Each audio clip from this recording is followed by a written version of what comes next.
আমাদের প্যারা নবী এই পৃথিবীর জমিনে নবীজির হায়াতের জিন্দেগি ছিল 63 বৎসর। কত বৎসর? একটা আওয়াজ ভরে বলেন, কত বৎসর? 63 বৎসর। প্যারা নবীর 63 বৎসরের হায়াতের জিন্দেগিকে প্রথমত দুই ভাগে ভাগ করা যায়। এক ভাগ হলো নবীজির জন্ম থেকে শুরু করে নিয়ে ওহী প্রাপ্তির পূর্ব পর্যন্ত। নবীজি ওহী প্রাপ্তি হলেন 40 বৎসর বয়সে। কত বৎসর বয়সে? একসাথে আওয়াজ ভরে বলেন, কত বৎসর বয়সে? আমাদের প্যারা নবী ওহী প্রাপ্তি হলেন 40 বৎসর বয়সে। 40 বৎসর বয়সে ওহী প্রাপ্তির পর প্যারা নবী মক্কার জমিনে অবস্থান করলেন আরো 13 বৎসর। তাহলে 40 আর 13 যোগ করলে কত হয়? 53। 53 বৎসর বয়সে প্যারা নবী মক্কা থেকে হিজরত করে মদিনাতে চলে গেলেন। মদিনাতে চলে যাওয়ার পর নবীজি মদিনাতে অবস্থান করলেন আরো 10 বৎসর। 53 আর 10 যোগ করলে কত হয়? একটু আওয়াজ ভরে বলেন, কত হয়? 63। আমাদের নবীজি জন্ম থেকে শুরু করে নিয়ে ওহী প্রাপ্তির পূর্ব পর্যন্ত প্যারা নবীর কাছ থেকে এমন কিছু বিষয়গুলো পাওয়া গেছে, এমন কিছু অলৌকিক ঘটনাগুলি সংঘটিত হয়েছে যার নজির দৃষ্টান্ত এই পৃথিবীর জমিনে আর কেউ দেখাতে পারবে না। না পারবে? একটা আওয়াজ ভরে বলেন, পারবে? নবীজির আলোচনা যেহেতু শুনতেছেন, নবীজির মায়া মহব্বত আমরার অন্তরে আছে না নাই? একটু কথা বলেন, আছে না নাই? এই জন্য একটু আওয়াজটা বাড়ায় কথা বলতে হবে। আওয়াজটা এরাই বাড়াবেন যাদের অন্তরে রসুলের মায়া মহব্বত বেশি, এদের আওয়াজটাই হবে বেশি। যাদের অন্তরে বুঝবেন মায়া মহব্বত কম, এদের আওয়াজটা হবে কম। জুড়ে বলেন ঠিক কিনা? এদের আওয়াজটা হবে কম। কাজেই আমাদের অন্তরে প্যারা নবীর মায়া মহব্বত আছে না নাই? একটু আওয়াজ বাড়িয়ে বলেন, আছে না নাই? আছে। নবীজির পক্ষ থেকে এমন কিছু অলৌকিক ঘটনাগুলি পাওয়া গেছে, যেই অলৌকিক ঘটনাগুলির নজির দৃষ্টান্ত এই পৃথিবীর জমিনে আর কেউ দেখাতে পারবে না। না পারবে? একটা আওয়াজ ভরে বলেন, পারবে? এমন নজির দৃষ্টান্ত আর কেউ দেখাতে পারবে না। এক দুইটা উদাহরণ শুনলেই আপনারা বুঝবেন। নবীজির মাতার নাম হলো হযরতে আমেনা। হযরতে আমেনা বলেন, ও পৃথিবীর মানুষেরা শুনো, আমি যখন বুঝতে পারলাম, অনুমান করতে পারলাম আমার পেটে সন্তান এসেছে, আমি সন্তানের মা হতে যাচ্ছি। সাধারণত এই পৃথিবীর জমিনে এমন কোনো মহিলা নাই যেই মহিলার পেটে সন্তান আসার পরে মহিলা খাইতে পারে, মহিলা বসতে পারে, রুচি নষ্ট হইয়া যায়, বমি বমি ভাব হয়, এই রকমের সিস্টেম, এই রকমের ভাব মহিলাদের বাচ্চা হবার বেলা হয় না? হয় না? একটু জোরে না, হয়নি না? হয় না? খেতে পারে না, যা খায় মুহূর্তের ভিতরে বমি করে বের করে দেয়। হযরতে আমেনা বলেন, ও পৃথিবীর মানুষেরা শোনো, আমি যখন বুঝতে পারলাম, আমি অন্তঃসত্ত্বা হয়ে গেলাম, আমার পেটে সন্তান এসেছে, আমার মুখের রুচি নষ্ট হবে দূরের কথা, আমি কষ্ট পাবো দূরের কথা, আমি ব্যথা পাবো দূরের কথা, একটু চুল পরিমাণও আমি টের পাই নাই। আরো আসতে বলেন সুবহানাল্লাহ। এমন নজির দৃষ্টান্ত পৃথিবীর ইতিহাসে আর কোন মহিলা দেখাতে পারবে? একটু আওয়াজ বাড়িয়ে বলে, কোন মহিলার সন্তান জন্মের বেলা এই রকমের ঘটনা হয়েছে এমন নজির কেউ দেখাতে পারবে? কারো মাধ্যমে হয়েছে? নয়। আমাদের প্যারা নবী, বিশ্ব নবী রাহমাতুল লিল আলামিন এই পৃথিবীতে আগমনের সময় প্যারা নবীর কাছ থেকে এমন কিছু অলৌকিক ঘটনাগুলি পাওয়া গেছে যার নজির দৃষ্টান্ত পৃথিবীর জমিনে আর কেউ দেখাতে পারবে না।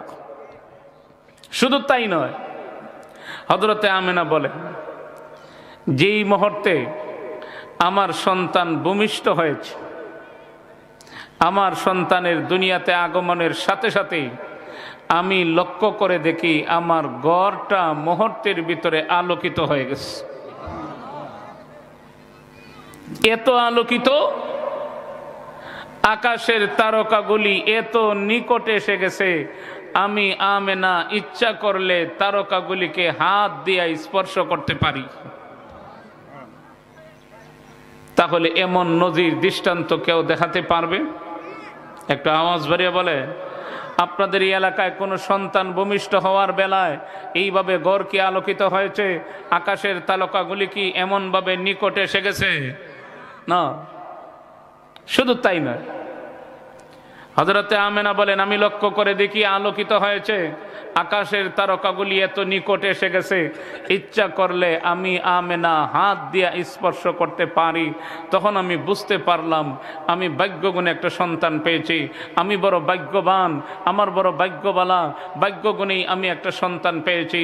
এই সন্তান সাধারণ কোনো সন্তান নয়, আগমনের সাথে সাথেই ঘর মুহূর্তের ভিতরে আলোকিত হয়ে গেছে, আকাশের তারকাগুলি এত নিকটে এসে গেছে, আমি আমেনা ইচ্ছা করলেই হাত দিয়ে স্পর্শ করতে পারি।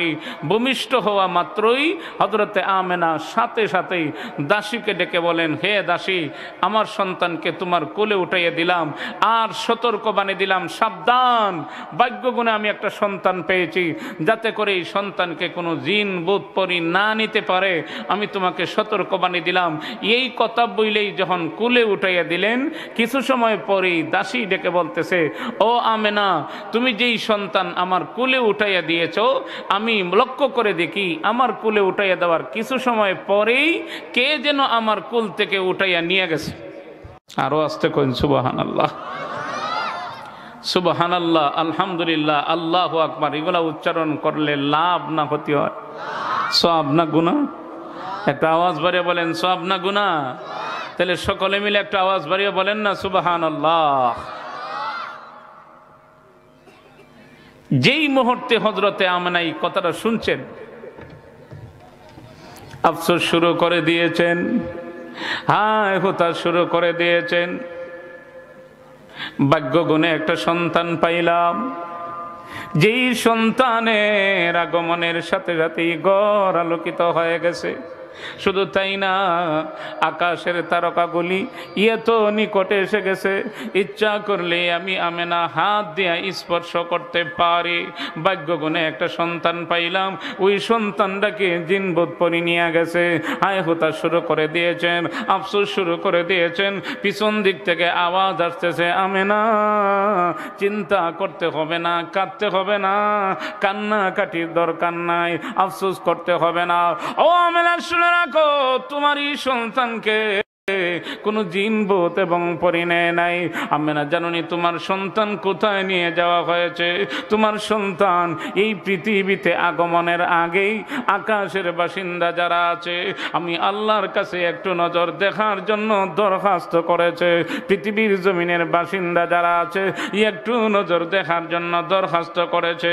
আমি আল্লাহর কাছে যাদের দরখাস্ত মঞ্জুর হয়ে গেছে, জিবরাইলের কোলে উঠাইয়া তামাম পৃথিবী ভ্রমণ করাইয়া আমি আল্লাহ ওয়াদা দিলাম, তোমার সন্তানদের নিজ দায়িত্বে আমি আল্লাহ তোমার কোলে আবার পৌঁছায়া দেব। সুবহানাল্লাহ। তোমার কোলে আবার পৌঁছায়া দেব। কাজেই এমন নজির দৃষ্টান্ত কেউ দেখাতে পারবে? একটু আওয়াজ ধরেন, পারবে? মাইকের অপারেটর কে আছে? কে আপনি? নি ভাই দিকা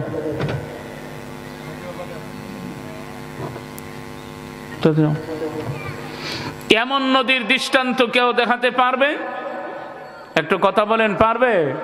শুধু তাই নয়, এমন ভাবে অহরহ অলৌকিক ঘটনা সংঘটিত হয়েছে যার নজির দৃষ্টান্ত পৃথিবীর জমিনে কেউ দেখাতে পারবে না। এই যে দুইটা দিছে, ওইটা কি তার দায়িত্ব? বন্ধ করে একটু কমাই, এটির দেও না।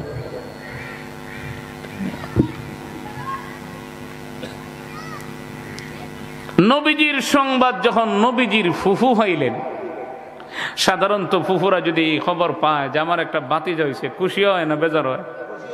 আরো আসতে কই, খুশি না বেজার? যখন এই সংবাদ পাইছেন আনন্দের সীমা নাই, বাড়িতে আসছেন, আয়সা লক্ষ্য করে বলতেছেন আমার কুলে দেন, আমি আমার বাতিজারে গোসল দেওয়াইব।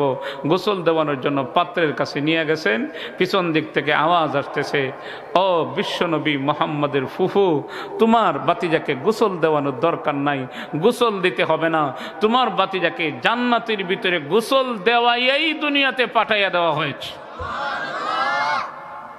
এমন নজির দৃষ্টান্ত কেউ দেখাতে পারবে? একসাথে আওয়াজ বাড়িয়ে বলেন, পারবে? এমন নজির দৃষ্টান্ত পৃথিবীর জমিনে আর কেউ দেখাতে পারবে না। এমন ভাবে অলৌকিক ঘটনাগুলি সংঘটিত হয়েছে। পেয়ারা নবীর বয়স যখন 40 বছর হয়ে গেল, 40 বছর একদিন অতিবাহিত হওয়ার পর আল্লাহ পাক রব্বুল আলামিন আমাদের পেয়ারা নবীকে কোরআনুল কারীমের একখানা আয়াত নাজিলের মাধ্যমে আল্লাহ তাআলা দায়িত্ব দিলেন। আয়াতটা হলো ওয়ানজির আশীরাতাকাল আকরাবিন। আল্লাহ আমাদের পেয়ারা নবীকে দায়িত্ব দিলেন যে এখন তোমার দায়িত্ব হলো আল্লাহর একত্ববাদের স্লোগান দেওয়া, তোমার আত্মীয় স্বজন পাড়া প্রতিবেশী যারা আছে এদেরকে জাহান্নামের আগুন থেকে বাঁচার দাওয়াত এবং জান্নাতের সুসংবাদ তাদের কাছে পৌঁছায়া দাও। পেয়ারা নবী যেই দিন থেকে ওই জান্নাতের সুসংবাদ এবং জাহান্নাম থেকে বাঁচার দাওয়াত, আল্লাহর একত্ববাদের স্লোগান দেওয়া শুরু করে দিলেন, সেই দিন থেকেই দেখা যায় পেয়ারা নবীর কাছ থেকে অলৌকিক ঘটনাগুলি দেখে নবীজির আচরণে মুগ্ধ হয়ে বেঈমান কাফেরেরা একসময় পেয়ারা নবীকে উপাধি দিয়েছিল আল আমিন, অর্থাৎ জগতের শ্রেষ্ঠ বিশ্বাসী বলে উপাধি দিয়েছে। সেই পেয়ারা নবী যেই দিন কালেমার দাওয়া শুরু করলেন, আল্লাহর একত্ববাদের স্লোগান দেওয়া শুরু করলেন, সেই দিন থেকেই দেখা যায় আরবের সমাজের লোকেরা কয়েক দলে বিভক্ত হয়ে গেল। এক শ্রেণীর লোকেরা হলো পেয়ারা নবী কালেমার দাওয়াত দিলেন, কালেমার দাওয়াতটা শোনা মাত্রই আর দেরি করে নাই, সাথে সাথেই কালেমা পড়ে মুসলমান হয়ে যায়, সাথে সাথেই কালেমা পড়ে মুসলমান হয়ে গেছে। আরেক শ্রেণীর লোকেরা কালেমা পড়ে মুসলমান হবে দূরের কথা, কালেমা পড়ে মুসলমান হবে দূরের কথা, সাথে সাথেই পেয়ারা নবীর এই পথে বাধা হয়ে দাঁড়ালো, নবীজির এই মিশনে বাধা হয়ে দাঁড়ালো, পেয়ারা নবীর বিরুদ্ধাচরণ শুরু করে দিয়েছে। পেয়ারা নবীর বিরুদ্ধাচরণ যারা করেছে, নবীজি দাওয়াতের মিশনের পথে যারা বাধা হয়ে দাঁড়ালো, তাদের মধ্য থেকে অন্যতম এক চির দুশ্মনের নাম হলো আবু জেহেল। নাম কি? একটা আওয়াজ বাড়িয়ে বলেন, নাম কি? আর একটা আওয়াজ বাড়িয়ে বলেন, নাম কি? আবু জেহেল। আবু জেহেল ইসলামের শত্রু না বন্ধু? আরো আসতে কোন, একসাথে আওয়াজ বাড়িয়ে বলেন, না শত্রু না বন্ধু? পেয়ারা নবীর শত্রু, ইসলামের শত্রু, কোরআনের শত্রু, আল্লাহর বিরুদ্ধে যে 24 ঘন্টাই ষড়যন্ত্র করেছে, নবীর বিরুদ্ধে যে 24 ঘন্টাই ষড়যন্ত্র করেছে, ইসলামের বিপক্ষে 24 ঘন্টাই ষড়যন্ত্র করেছে, চূড়ান্ত পর্যায়ে দুশ্মন যারা ছিল তাদের মধ্য থেকে অন্যতম এক দুশ্মনের নাম আবু জেহেল, আর একটা দুশ্মনের নাম হলো আবু লাহাব, আর একটা দুশ্মনের নাম হলো উতবা, আর একটা দুশ্মনের নাম হলো শায়বা, আর একটা দুশ্মনের নাম হলো আস ইবনে ওয়াইল, আর একটা দুশ্মনের নাম হলো কাব ইবনে আশরাফ। জুড়ে বলেন ঠিক কিনা? আর একটা আওয়াজ বাড়িয়ে বলেন। এরা পেয়ারা নবীর দাওয়াতের পথে বাধা হয়ে দাঁড়াইছে। আমাদের পেয়ারা নবীর বিরুদ্ধাচরণ করে নবীজির শান মান মর্যাদা সম্পর্কে আবু জেহেল, আবু লাহাব, উতবা, শয়বার গোষ্ঠীর দলেদের ধারণা ছিল না ছিল না? আরো আসতে কই, আরো আসতে বলেন, ধারণা ছিল না ছিল না? একটু আওয়াজ বাড়িয়ে বলেন, ধারণা ছিল না ছিল না? আমাদের পেয়ারা নবীর শান মান মর্যাদার আলোচনা শুধুমাত্র কেবলমাত্র কোরআনুল কারীমের ভিতরেই করা হয়েছে তা নয়। আমাদের পেয়ারা নবীর শান মান মর্যাদার আলোচনা তাওরাতের ভিতরেও আছে। আমাদের পেয়ারা নবীর শান মান মর্যাদার আলোচনা ইনজিল কিতাবের ভিতরেও আছে। জুড়ে বলেন ঠিক কিনা? আর একটু আওয়াজ বাড়িয়ে বলেন। তাওরাত কিতাবের ভিতরে আমাদের পেয়ারা নবীর শান মান মর্যাদার আলোচনা করা হয়েছে। আমার ভাইয়েরা, এক ইহুদি পণ্ডিত, ইহুদি আলেম তাওরাত কিতাব উল্টানো শুরু করছে। উল্টাইয়া এক পৃষ্ঠার মধ্যে আমাদের পেয়ারা নবীর নাম মুহাম্মদ শব্দটা 4 বার লেখা পাইছে। আরো আসতে বলেন, কয়বার? একটু আওয়াজ বেড়ে বলেন, কয়বার? 4 বার লেখা নাম পাইছে মুহাম্মদ শব্দ। পাওয়ার পর মনে মনে সিদ্ধান্ত নিছে কয় আখিরি জামানার নবীর নাম আমরান নবীর কিতাবও থাকবে, তা কোনোদিন হতে পারে না। জুড়ে বলে না নাউজুবিল্লাহ। সাথে সাথেই দেরি করে নাই, এই 4 বার লেখা নাম রে মিটাইয়ে দিছে। আরো আসতে করি নাউজুবিল্লাহ। আমি আপনাদেরকে জিজ্ঞাসা করতে চাই, ইহুদি আলেম পান্ডেত যদিও তাওরাত কিতাব থেকে পেয়ারা নবীর নাম মুছে ফেলে, এরপরেও কি বিশ্বের মানচিত্র থেকে আমাদের নবীজির নাম মুছে ফেলে দেওয়া যাবে? আর একটু জোরে বলেন। নবীজির নামের হেফাজতের জিম্মাদারি কার হাতে? আরো আসতে বলেন, আরো আসতে বলেন, কার হাতে? আল্লাহর হাতে। 4 বার লেখা নাম পাইছে, দেরি করে নাই। যখন মিটাইয়া দিছে, আর একটা পৃষ্ঠা উল্টাইছে, আর একটা পৃষ্ঠা উল্টাইয়া দেখে পেয়ারা নবীর নাম 8 বার লেখা আছে। কয়বার? আগে ছিল কয়বার? 4 বার মিটাইয়া দিছে। বাড়ছে না কমছে? 8 বার হয়েছে। 8 বার লেখা নাম পাইছে, আবার মিটাইয়া দিছে। মিটাই আবার আরেকটা, কত সময় পরে আবার আরেকটা পৃষ্ঠা উল্টাইছে, উল্টাইয়া দেখে নবীজির নাম 12 বার লেখা। এখন চিন্তা করে 4 বার পাইলাম মিটাইলাম হলো 8, 8 বার পাইলাম মিটাইলাম হলো 12। ঘটনাটা কি? কমাইতে চাইলে আরো ডাবলের উপরে বাড়ে না। এমনিতে চূড়ান্ত সিদ্ধান্তে যাওয়া যাবে না। আমি যা বুঝতে পেরেছি, আমার চেয়ে উঁচু জ্ঞানের অধিকারী আরেকজন ব্যক্তির কাছে যেতে হবে। আর উঁচু পণ্ডিতের কাছে গিয়েছে, তার চেয়ে আগাইয়া বড় জ্ঞানী ইহুদি পণ্ডিতের কাছে গেছে। সম্পূর্ণ ঘটনা তার কাছে তুলে ধরল। তাওরাত কিতাবের ভিতরে আখিরি জামানার পয়গম্বরের নাম আমি পাওয়ার পরে আমি মিটাইয়া দিলাম, 4 বার লেখা নাম পাইলাম। আর একটা পৃষ্ঠা উল্টাইলাম, 8 বার লেখা নাম হয়ে গেল। 8 বার পাওয়ার পরে আবার মিটাইয়া দিলাম, আর একটা পৃষ্ঠা উল্টাইলাম, 12 বার হয়ে গেল। আমি বুঝতে পারি না, আমি যত মিটাইয়া দিতে চাই তত দেখা যায় ডাবল হয়ে যায়, ডাবল হয়ে যায়। তার কারণটা কি বুঝতে পারলাম না। ইহুদি পণ্ডিত ডেকে বলে, শুনে নে, কেন এই নামটা মিটাইয়া দিলে বারে? সাবধান, আমি তোকে সতর্ক বাণী দিয়া দিলাম, এই নামের সাথে বেয়াদবি করবে না। তাওরাত কিতাবের ভিতরে ওই নবীর নাম যত জায়গায় লেখা আছে, যদি মিটাইয়া দিতে চাও, একটা কথা শুনে রাখ, মহান আল্লাহ তাওরাত কিতাবের তামাম যত অক্ষরগুলি আছে, সব অক্ষরগুলিকে আখিরি জামানার পয়গম্বরের নাম মুহাম্মদের নামে সমস্ত তাওরাত কিতাব রূপান্তরিত করে দিবে।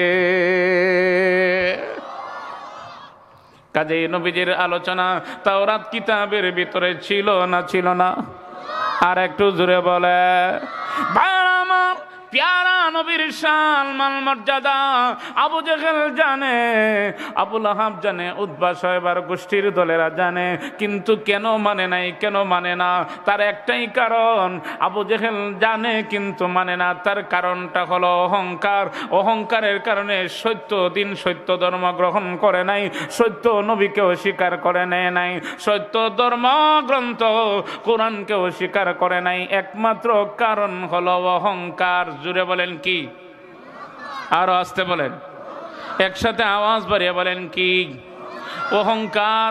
এটা এমন একটা মারাত্মক ধরনের ব্যাধি, এমন একটা মারাত্মক ধরনের রোগ। ওই অহংকার যাদের দেখা দেয়, তার জীবন একদম নাশ করে দেয়। আবু জেহেল প্যারা নবীর শান মান মর্যাদা সব তার জানা আছে, এরপরেও প্যারা নবীকে মানে না, প্যারা নবীর মর্যাদাকে সে স্বীকার করে নেয় না। এমন ভাবে আরেকটা দুশমনের নাম হলো কাব ইবনে আশরাফ। সেও জানে প্যারা নবীর শান মান মর্যাদা সবকিছু জানা আছে, এরপরও কাব ইবনে আশরাফকে যখন জিজ্ঞাসা করা হলো, কাব ইবনে আশরাফ হজের মৌসুমে যারা হাজীদেরকে পানি পান করায় তাদের সম্মান মর্যাদা বেশি না আখিরি জামানার পয়গম্বর, ওই পয়গম্বরের সাহাবায়ে কেরামের মর্যাদা বেশি? কাব ইবনে আশরাফ জানে নবীর শান মান মর্যাদা সব জানা আছে, সাহাবায়ে কেরামের কি মর্যাদা সম্মান তাও জানা আছে, কিন্তু হক জিনিসটাকে গোপন করে রাখার জন্য কাব ইবনে আসব সেই সময় রায় দিয়েছে আসলে আখেরি জামানার পয়গম্বরের সম্মান মর্যাদা বেশি না, হাজীদেরকে পানি পান করায় তাদের দাম সম্মান মর্যাদা বেশি। আওয়াজ বাড়িয়ে বলেন নাউজুবিল্লাহ। কার মর্যাদা বেশি? কথা বলেন কার? নবীজির মর্যাদা বেশি না হাজীদেরকে যারা পানি পান করায় তাদের মর্যাদা বেশি? একটা আওয়াজ বাড়িয়ে বলেন কার? একসাথে আওয়াজ বাড়িয়ে বলেন কার? রায়টা নবীজির পক্ষে দিল না নবীজির বিপক্ষে রায় দিল? একটু জোরে পক্ষে না বিপক্ষে? ভাইরা আমার, যেই মুহূর্তে নবীজি এই কথাটা শুনলেন নবীজির বিরুদ্ধে রায় দিয়েছে, পেয়ারা নবীর চেহারা মলিন হয়ে গেছে, নবীজির চেহারা মলিন হয়ে গেছে, মনটা বেজার হয়ে গেছে। আল্লাহ রাব্বুল আলামিন কুরআনুল কারীমের ভিতরে 3 আয়াত বিশিষ্ট একটা সূরা মক্কা নগরীতে মহান আল্লাহ ওই সূরা কাউসার নাজিল করে ঘোষণা দিয়ে দিলেন, নবী আমার যদিও মক্কার বেঈমান কাফেররা আপনার বিরোধিতা করে আপনার সম্মান মর্যাদা বানে না, আমি আল্লাহ আপনার সম্মান মর্যাদার প্রমাণ দিতে গিয়া এবং আপনার সম্মানের বিপক্ষে যারা কথা বলে একটা সূরা নাজিল করে, সূরাটার প্রথম দিকে আপনার সম্মান মর্যাদার আলোচনা করলাম এবং ওই সূরার শেষের দিকে আপনার সম্মান মর্যাদা যারা মানে না তাদের দাঁত ভাঙ্গা জবাব আমি আল্লাহ ওই সূরাটার ভিতরে দিয়া দিলাম। সূরার প্রথম দিকে নবীজির সম্মান মর্যাদার আলোচনা করা হয়েছে, আর এই সূরার শেষের দিকে নবীজির সম্মান মর্যাদা যারা মানে না তাদের দাঁত ভাঙ্গার জবাব আল্লাহ দিয়েছেন। আওয়াজ বাড়িয়ে বলে আল্লাহু আকবার। একটা কারণ, আর একটা কারণ হলো নবীজির পুত্র সন্তানগুলি আল্লাহ তাআলা ছোটবেলায় দুনিয়া থেকে উঠাইয়া নিয়ে গেছেন। বিশেষ করে নবীজির আলোচনা যখন আস ইবনে ওয়াইলের সামনে করা হতো, সে বলতো আরে ওনার কথা বাদ দাও, ওনার আলোচনা করে লাভ নাই, কারণ কিছুদিন পরে উনিও থাকবে না, ওনার সন্তানেরাও নাই, ওনার ছেলেরাও নাই, দুনিয়ার থেকে ছোটবেলায় বিদায় হয়ে গেছে, কিছুদিন পরে উনিও থাকবে না, ওনার নাম এই পৃথিবীর জমিনে কেউ আর উচ্চারণ করবে না। আওয়াজ ভরে বলেন নাউজুবিল্লাহ। আমি আপনাদেরকে জিজ্ঞাসা করতে চাই, নবীজি দুনিয়ার থেকে বিদায় হয়ে গেছেন আজ প্রায় 1450 বছর হয়ে গেছে, নবীজি দুনিয়াতে নাই, দুনিয়া থেকে বিদায় হয়ে গেছেন। আমি আপনাদেরকে জিজ্ঞাসা করতে চাই, নবীজির আলোচনা আছে না নাই? আরো আসতে বলেন, আরো আসতে বলেন, আছে না নাই? একসাথে আওয়াজ বাড়িয়ে বলেন আছে না নাই? নবীজির আলোচনা আছে, কিন্তু যারা বলছে নবীর আলোচনা থাকবে না, নবীর নাম কেউ উচ্চারণ করবে না, এদের আলোচনা নাই, এদের কথা কেউ স্মরণ করে না, শ্রদ্ধার সাথে এদের নাম কেউ উচ্চারণ করে না, বরং তাদেরকে গালি দিতে গিয়া ঘৃণার সাথে তাদের কথা স্মরণ করে। জোরে বলেন ঠিক কিনা? আর একটু আওয়াজ বাড়িয়ে বলেন। গালি দিতে গিয়া, একে অপরের গালি দিতে গিয়া এ আবু জেহেলের মতো কটাক্ষ করিয়া তাদের নাম শ্রদ্ধার সাথে নয় ঘৃণার সাথে ঘৃণা করে গালি দিতে গিয়া উচ্চারণ করে। কিন্তু এই পৃথিবীর জমিন থেকে আমাদের পেয়ারা নবী দুনিয়া থেকে বিদায় হয়ে গেছেন, প্রায় 1450 বছর হয়ে গেছে। নবীজি যদিও দুনিয়াতে নাই, কিন্তু নবীর উত্তরসূরি নবীর রোহানি উম্মতেরা দুনিয়াতে আছে না নাই? একটা আওয়াজ বাড়িয়ে বলে। আস ইবনে ওয়াইল বলতো আরে ওনার কথা বাদ দাও, ওনার আলোচনা করে লাভ নাই, কিছুদিন পরে উনিও থাকবে না, ওনার পুত্র সন্তানগুলিও নাই, ওনার নাম কেউ উচ্চারণ করবে না। আস ইবনে ওয়াইল পেয়ারা নবীকে নির্বংশ বলে গালি দিয়েছে। আরো আসতে কই নাউজুবিল্লাহ। আমি আপনাদেরকে জিজ্ঞাসা করতে চাই, নির্বংশ বলে পেয়ারা নবীকে গালি দেয়, আটকুরা বলে গালি দেয়, আসলে যারা গালি দেয় এরাই তো আসল নির্বংশ আটকুরা। জুড়ে বলেন ঠিক কিনা? আর একটু আওয়াজ বাড়িয়ে বলেন। আস ইবনে ওয়াইল যখন পেয়ারা নবীর বিরুদ্ধে এমন কথাটা বলল, নির্বংশ বলে গালি দিয়েছে, পুত্র সন্তানগুলি কেন দুনিয়ার থেকে আল্লাহ ছোটবেলা উঠাইয়া নিলেন, এটারও কারণ আছে, আছে না নাই? একটু জোরে বলেন আছে না নাই? যতগুলি কারণ আছে সবগুলা কারণ বলা যাবে না, সময় সংক্ষেপ। একটা কারণ আমি আপনাদের সামনে বলতে চাই। একটা কারণ হলো আমাদের পেয়ারা নবী হলেন সর্বশেষ নবী, আমাদের নবীর পরে আর কোন নবী আসবেন? আরো আসতে কই, আরো আসতে বলেন। আমাদের নবীজি হলেন সর্বশেষ এবং সর্বশ্রেষ্ঠ নবী। আমাদের নবীজির পরে আর কোনো নবী আসার কোনো সুযোগ নাই। কাজেই বর্তমান সময়ে একটা ফিতনা বড় মাথা ছাড়া দিয়ে উঠেছে, সেই ফিতনাটাই হলো কাদিয়ানি ফিতনা। কাদিয়ানি সম্প্রদায় গোটা কয়েকটা ইহুদিদের দালাল, কয়েকটা শয়তান আমাদের এই বাংলাদেশে ৯৫ ভাগ মুসলমানের দেশে ওই সমস্ত দালালদের সদস্য কাদিয়ানি সম্প্রদায় যারা আছে, এরাই বাংলাদেশের মাটিতে লাফালাফি শুরু করে দিয়েছে। বাংলাদেশ এটা ৯৫ ভাগ মুসলমানের দেশ। এই দেশে সূর্য উঠে আল্লাহু আকবারের দড়ির মাধ্যমে এই দেশের জমিনের নিচে লক্ষ লক্ষ আল্লাহর ওলিরা শায়িত আছেন।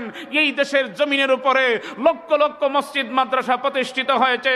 সুতরাং এই দেশে আওয়াজ কাদিয়ানি সম্প্রদায়ের চলতে পারে না। জুড়ে বলেন ঠিক কিনা? আর একটু আওয়াজ বাড়িয়ে বলেন। আজকে সারা বাংলাদেশের উলামায়ে কেরাম, হক্কানি উলামায়ে কেরাম জেগে উঠেছেন, হুঙ্কার দিয়েছেন, আওয়াজ দিয়েছেন। এই আওয়াজটাই দিয়েছেন কাদিয়ানি সম্প্রদায় যারা আছে এরা হলো কাফের, এরা আমাদের পেয়ারা নবীকে সর্বশেষ নবী মানে না। কাদিয়ানি সম্প্রদায়কে যারা কাফের বলবে না, এরাও হলো কাফের। জুড়ে বলেন ঠিক কিনা? আর একটু আওয়াজ বাড়িয়ে বলেন। আমাদের পেয়ারা নবী হলেন সর্বশেষ। কাদিয়ানি কাদিয়ানি কাদিয়ানি কাদিয়ানি কাদিয়ানি সম্প্রদায় লাফালাফি শুরু করছে। এরা হলো ইহুদিদের দালাল এজেন্ট। জুড়ে বলেন ঠিক কিনা? আর একটু আওয়াজ বাড়িয়ে বলেন। আমাদের পেয়ারা নবী হলেন সর্বশেষ নবী। আমার নবীর পরে আর কোন নবী আর আসার কোন সুযোগ আছে? একটু জোরে বলেন, আর একটু জোরে বলেন। নবীজি নিজেই ঘোষণা দিতেছেন, আনা খাতামুন নবীন লা নবিয়্যা বাদি। নবীজি বলেন, আমি সর্বশেষ নবী, আমার পরে কাউকে আর নবুয়তি দান করা হবে না। নবী যেহেতু সর্বশেষ নবী, নবীজির পরে আর কোনো নবী আসার কোনো সুযোগ নাই। আজকে যদি নবীর সন্তানগুলি দুনিয়াতে থাকে, এক শ্রেণীর লোকেরা সমালোচনা করবে, ইব্রাহিম পয়গম্বরের ছেলে ইসমাইল যদি নবী হতে পারলো, ইয়াকুব পয়গম্বরের ছেলে ইউসুফ আলাইহিস সালাতু সালাম যদি নবী হতে পারলো, আদম আলাইহিস সালাতু সালামের ছেলে শীষ যদি নবী হতে পারলো, আখিরি জামানার পয়গম্বর নাকি সর্বশেষ এবং সর্বশ্রেষ্ঠ নবী, উনার কি একটা ছেলে নবী হইতে পারলো না? যেহেতু পেয়ারা নবী, সর্বশেষ নবী, নবীজির পরে আর কোনো নবী আসার কোনো সুযোগ নাই। নবীর সন্তানগুলি দুনিয়াতে থাকলে এক শ্রেণীর লোকেরা এমন ভাবে কটাক্ষ মজাক করার সুযোগ পাইল না। আল্লাহ তাআলা এই সুযোগটা রাখলেন না, নবীর সন্তানগুলিকে ছোটবেলায় দুনিয়া থেকে উঠাইয়া নিয়ে গেলেন। এই কেন উঠাইয়া নিয়ে গেলেন? আস ইবনে ওয়াইল বলে, আরে ওনার আলোচনা করে লাভ নাই, ওনার নাম বাদ দাও, ওনার সন্তানগুলিও নাই, কিছুদিন পরে উনিও থাকবে না, ওনার নাম কেউ উচ্চারণ করবে না, নির্বংশ বলে গালি দিয়েছে, আটকুরা বলে গালি দিয়েছে। পেয়ারা নবী এই কথাগুলি শোনার পরে নবীজির চেহারা মলিন হয়ে গেছে, নবীজির মনটা বেজার হয়ে গেছে। আল্লাহ রাব্বুল আলামিন কোরআনুল কারীমের ভিতরে ৩ আয়াত বিশিষ্ট মক্কা নগরীতে ছোট্ট একটা সূরা, সূরাতুল কাউসার আল্লাহ নাজিল করে জানাইয়া দিলেন। পেয়ারা নবীর শান মান আর মর্যাদার আলোচনা একদিকে করা হয়েছে, অপরদিকে যে সমস্ত বেঈমানের গোষ্ঠীরা পেয়ারা নবীর শান মান আর মর্যাদা মানে না, তাদের দাঁত ভাঙা জবাব মহান আল্লাহ রাব্বুল আলামিন এই সূরাটার ভিতরে দিয়েছেন। জুড়ে বলেন সুবহানাল্লাহ। এই সূরার শেষের দিকে আছে, ইন্না শানিআকা হুয়াল আবতার। আস ইবনে ওয়াইল বলেছিল, নবীকে আস ইবনে ওয়াইল নির্বংশ বলে গালি দিয়েছে, আটকুরা বলে গালি দিয়েছে। নবীজিকে আল্লাহ ডেকে বলেন, ও আমার হাবিব, আমার বন্ধু, আস ইবনে ওয়াইলের কথায় আপনার চেহারা মলিন করবেন না, বেঈমান গোষ্ঠীদের কথায় আপনার চেহারায় মলিনতা আসার কোনো দরকার নাই। আমি আল্লাহ ঘোষণা দিলাম, আপনার কি মর্যাদা, আপনার কি সম্মান এই পৃথিবীর জমিনে। আমি আল্লাহর পরে সকল মাখলুকের ঊর্ধ্বে যার সম্মান এবং মর্যাদা, এই সম্মান ও মর্যাদার অধিকারী হলেন আপনি নবী। জুড়ে বলেন সুবহানাল্লাহ। নবীজির এত মর্যাদা, নবীজির এত সম্মান, জিবরাইল আলাইহিস সালাতু সালাম এসে পেয়ারা নবীকে ডেকে বলেন, ওগো নবীজি শুনেন, আল্লাহ আমাকে পাঠিয়ে দিয়েছেন, আমি আপনাকে জানায়া দিতাম ইব্রাহিম ইব্রাহিম আলাইহিস সালাতু সালাম হলেন আল্লাহর খলিল, আপনি হলেন আল্লাহর হাবিব। আল্লাহ আমাকে জানায়া দিয়েছেন, আল্লাহ যদি আপনাকে সৃষ্টি না করতেন, আকাশ গ্রহ নক্ষত্র চন্দ্র সূর্য কোনো কিছুই আল্লাহ সৃষ্টি করতেন না। অগণবেজি আস ইবনে ওয়াইলের কথায় আপনার চেহারা মলিন করার কোনো দরকার নাই। আস ইবনে ওয়াইল বলেছে আপনাকে নির্বংশ, আপনাকে আটকোনা বলেছে, না না আপনি নির্বংশ নন। আমি আল্লাহ ঘোষণা দিলাম, যারা আপনাকে নির্বংশ বলে গালি দিয়েছে এরাই হবে পৃথিবীর জমিনে সবচেয়ে বড় আটকোরা নির্বংশ। জুড়ে বলেন ঠিক কিনা? আর একটা আওয়াজ বাড়িয়ে বলেন। আল্লাহ প্যারা নবীর সম্মান মর্যাদা বাড়াইয়া দেওয়ার জন্য সূরা কাউসার নাজিল করে আল্লাহ নিজেই ঘোষণা দিতেছেন, ইন্না আতাইনাকাল কাউসার। ওগো নবীজি আমি আপনাকে কাউসার দিলাম। নবীজিও কাউসার পেয়ে খুশি হয়ে গেলেন। আল্লাহ দিলেন কি আর নবীজি যে পেয়ে খুশি হয়ে গেলেন। কাউসার শব্দের ব্যাখ্যাটা কি? কাউসার শব্দের একটা ব্যাখ্যা হলো আল্লাহ যে নবীজিকে কাউসার দিলেন, আল কাসরাতু মিন কুল্লি শাই আল খায়রুল কাসীর। আল্লাহ রাব্বুল আলামিন প্যারা নবীকে দুনিয়া এবং আখিরাতে যতগুলি নিয়ামত দান করেছেন, সবগুলি নিয়ামতের কোন নিয়ামতের সম্পর্ক হলো দুনিয়ার সাথে, আবার কোন নিয়ামতের সম্পর্ক হলো আখিরাতের সাথে। দুনিয়ার সাথে সম্পর্কিত যতগুলি নিয়ামত আছে তার মধ্যে একটা নিয়ামত হলো আল্লাহ ডেকে বলেন, নবী আমার আমি আপনাকে কাউসার দিলাম। ইয়ার একটা ব্যাখ্যা হলো আমি আপনাকে পৃথিবীর জমিনে ধর্মীয় গ্রন্থ আসমানি কিতাব আমি আপনাকে কোরআন দিলাম। কোরআন এমন একটা আসমানি কিতাব, এমন একটা গ্রন্থ, সকল আসমানি কিতাবের সেরা কিতাব হলো কোরআন। জোরে বলেন কি? আর একটু জোরে বলেন। এই পৃথিবীর জমিনে যত আসমানি কিতাব আল্লাহ রাব্বুল আলামিনের পক্ষ থেকে পয়গম্বরগণকে দেওয়া হয়েছে, সকল আসমানি কিতাবের সেরা গ্রন্থ হলো কোরআন।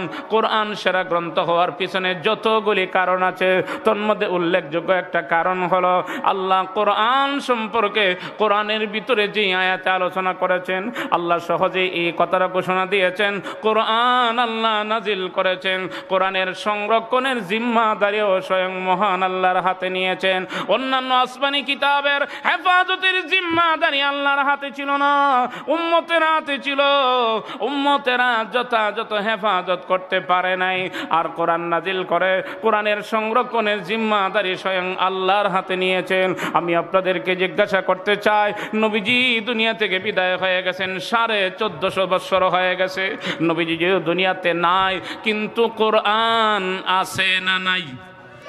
আর একটা আওয়াজ বাড়িয়ে বলেন, একসাথে আওয়াজ বাড়িয়ে বলেন, আছে না নাই? কোরআন আর কতদিন থাকবে? একটা আওয়াজ বাড়িয়ে কতদিন?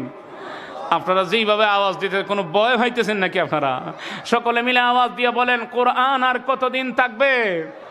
একটু আওয়াজ বাড়িয়ে বলেন। কিয়ামত পর্যন্ত থাকবে।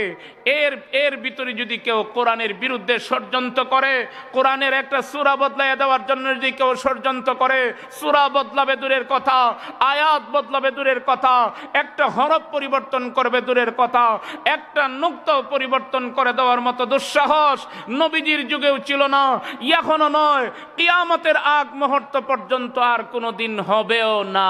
জুড়ে বলেন ঠিক কিনা? আর একটা আওয়াজ বাড়িয়ে বলেন।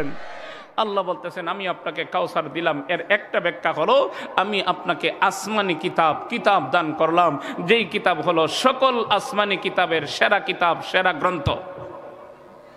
কোরআনের সংরক্ষণের জিম্মাদারি কার হাতে? একটু আওয়াজ বাড়িয়ে বলেন, কার হাতে? আল্লাহর হাতে। আল্লাহ পাক রব্বুল আলামিন যেমন ভাবে আমাদের পেয়ারা নবীকে কিতাব দিলেন, সকল কিতাবের শ্রেষ্ঠ কিতাব, সকল আসমানি গ্রন্থের সেরা গ্রন্থ হলো কোরআন, ঠিক তেমনি ভাবে আমাদের পেয়ারা নবীকে মহান আল্লাহ যেই নবুয়ত দান করলেন, এই নবুয়ত হলো সকল নবীর নবুয়তের চেয়ে সেরা নবুয়ত, শ্রেষ্ঠ নবুয়ত আমাদের পেয়ারা নবীকে আল্লাহ দান করছেন। আর একটু আওয়াজ বাড়িয়ে বলেন না সুবহানাল্লাহ।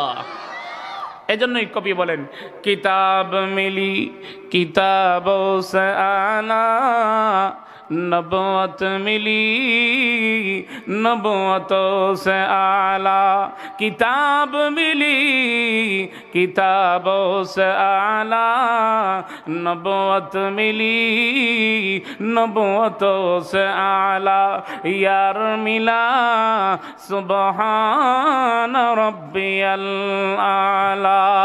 अल्लाहु আকবার। আল্লাহ নবীকে কিতাবও দিলেন, সকল আসমানি কিতাবের সেরা কিতাব।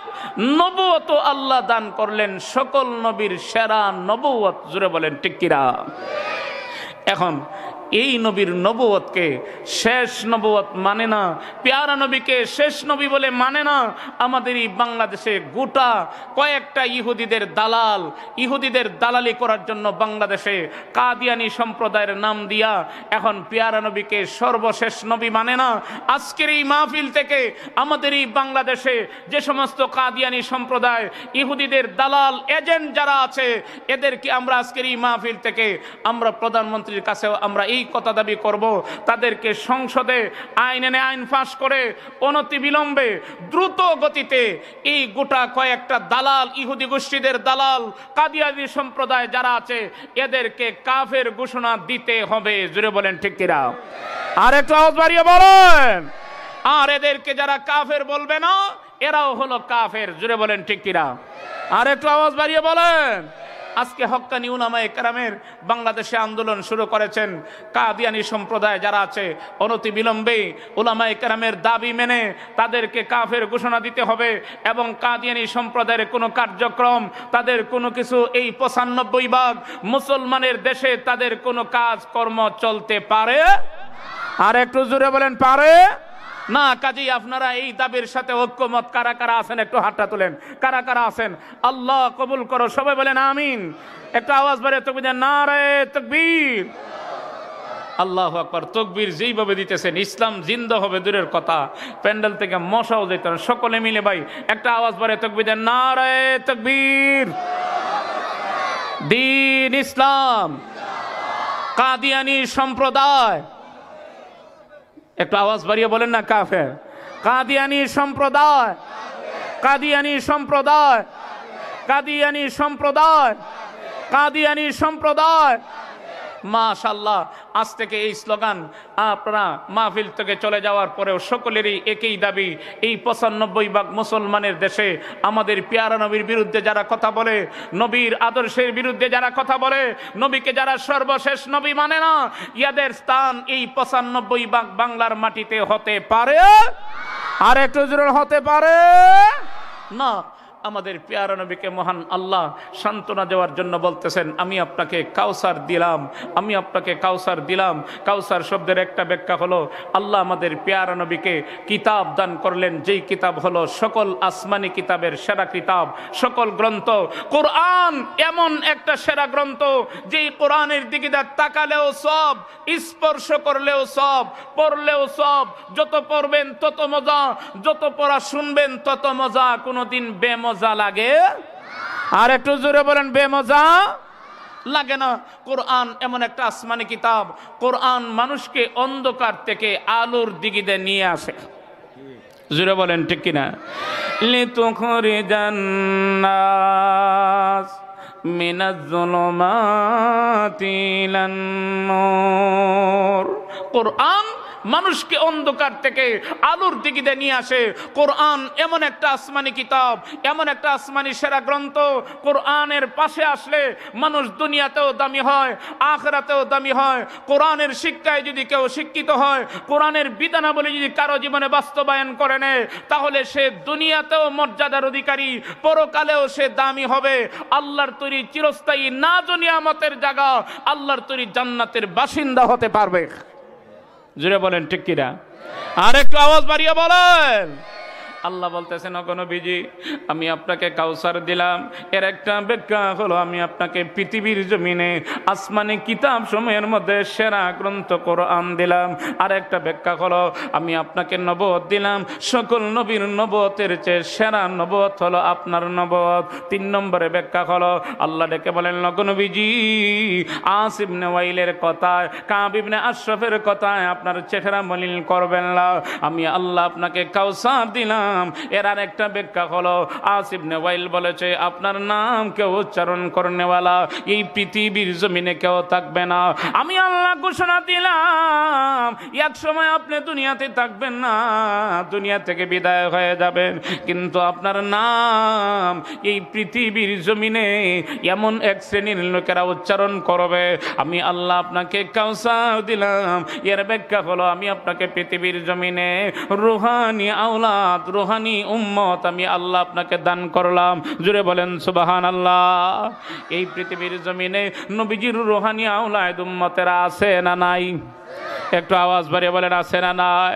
আল্লাহ ডেকে বলেন ও নবীজি আমি আপনাকে এত পরিমাণে রুহানি উম্মত, রুহানি আওলাদ দান করব, এরা এমন ভূমিকাটা পালন করবে, এদের সামনে যদি আপনার চরিত্রে আঘাত এনে কেউ কথা বলে, আপনার শান মান মর্যাদার বিরুদ্ধে যদি কেউ কথা বলে, প্রয়োজনে ওই সমস্ত রুহানি আওলাদেরা, রুহানি উম্মতেরা ভূমিকা রাখতে গিয়া শরীর থেকে হাত যদি আলাদা করে দেওয়া হয়, পা যদিও আলাদা করে দেওয়া হয়, শরীরের অঙ্গ প্রত্যঙ্গ যদিও আলাদা করে দেওয়া হয়, ইয়ার পরও তার দাঁত ভাঙ্গা জবাব দেওয়ার চেষ্টা করবে। শুধু তাই না, যদিও নিজের তরতাজা জীবন বিলীন করে দিতে হয়, এরপরও আপনার সম্মান মর্যাদার বিরুদ্ধে যারা কথা বলে এদের দাঁত ভাঙ্গা জবাব দেওয়ার জন্য প্রয়োজনে মা তার সন্তানকে জিহাদের ফান্ডে জমা দিয়ে দিবে।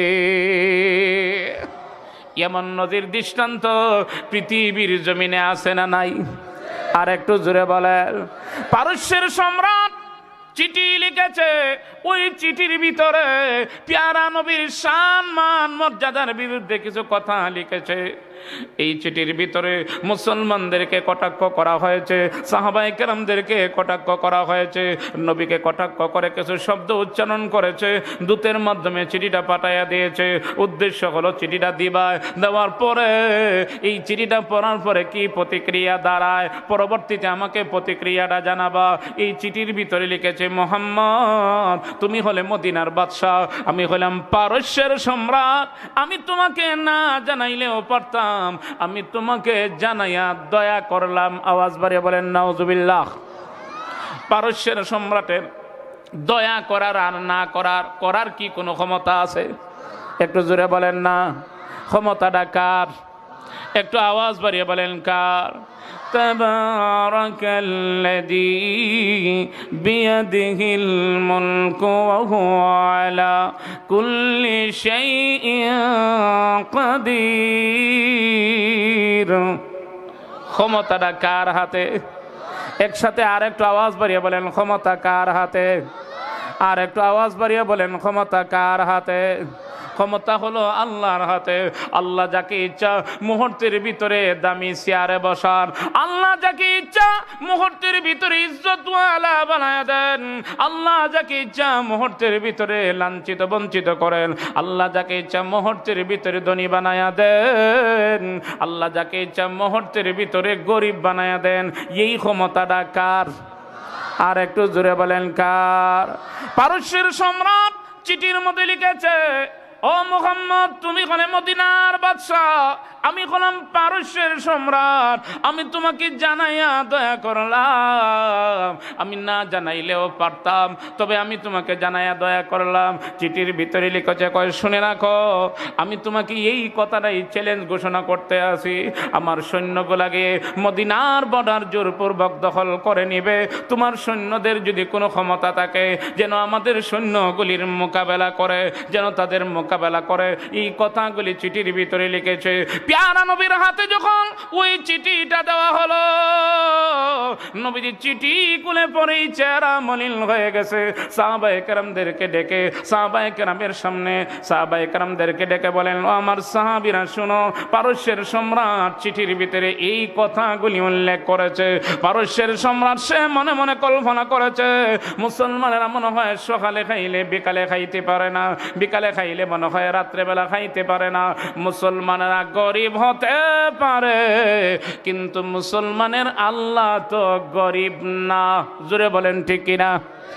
আর একটা আওয়াজ বাড়িয়ে বলে, ভাই আমার নবীজি ডেকে বলেন, ও আমার সাহাবীরা শুনো, পারস্যের সম্রাটের চ্যালেঞ্জের মোকাবেলা করতে হবে। আমি নবী ঘোষণা দিলাম, এই মুহূর্তে পারস্যের সম্রাটের সৈন্যরা মদিনার বর্ডার দখল করার আগেই সর্বপ্রথম তোমরা গিয়ে পারস্যের সম্রাটের সীমান্ত এলাকা দখল করে নিতে কে কে রাজি আছো?